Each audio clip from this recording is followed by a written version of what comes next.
છેલ્લા કેટલાક સમયથી ભરૂચ શહેરના પશ્ચિમ વિસ્તારમાં આવેલા સુંદરવન કલેક્ટર બંગલોઝની પાછળના ભાગે જ ગેરકાયદેસર માટી ખનન ચાલી રહ્યું હોય તે ભૂસ્તર વિભાગ અને વહીવટી તંત્ર સામે પ્રશ્નો ઊભા થાય એ વ્યાજબી જ કહી શકાય.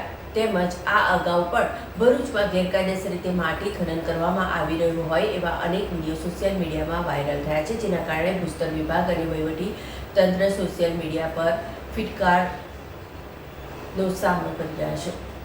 સુંદરવન કલેક્ટર બંગલોઝની પાછળના ભાગે ગેરકાયદેસર માટી ખનન ચાલી રહ્યું હતું એ અંગેની જાણ પણ એક જાગૃત નાગરિક દ્વારા કરવામાં આવી હતી.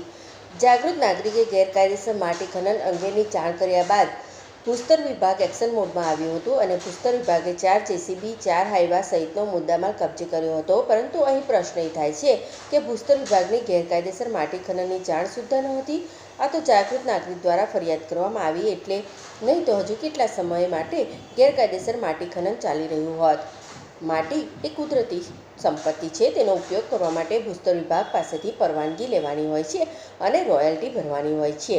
પરંતુ અહીં તો કોઈ પણ પ્રકારની રોયલ્ટી ભર્યા વગર જ માટી ખનન કરી હાઈવા ટ્રક માટી ભરીને સગે વગે કરી દેવામાં આવે છે. સમગ્ર મામલાને લઈ વહીવટીતંત્રની બેદરકારી ક્યાંક ને ક્યાંક જોવા મળી રહી છે. ભૂસ્તર વિભાગની ઢીલી નીતિના કારણે જ માટી ચોટાઓ બેફામ બની રહ્યા હોય એવું જોવા મળી રહ્યું છે. તેમજ અહીં એ પણ પ્રશ્ન થાય છે કે અધિકારીઓ સાથે ભૂમાફિયાઓની સાંઠગાંઠ હેઠળ જ સમગ્ર કારભાર ચાલી રહ્યો છે કે કેમ? સુંદરવન કલેક્ટર બંગલોઝની પાછળના ભાગે જ ગેરકાયદેસર માટી ખનન ચાલી રહ્યું હતું એની જાણ પણ એક જાગૃત નાગરિક દ્વારા કરવામાં આવી હતી. જાગૃત નાગરિકે ગેરકાયદેસર માટી ખનન અંગેની જાણ કર્યા બાદ ભૂસ્તર વિભાગ એક્શન મોડમાં આવ્યું હતું.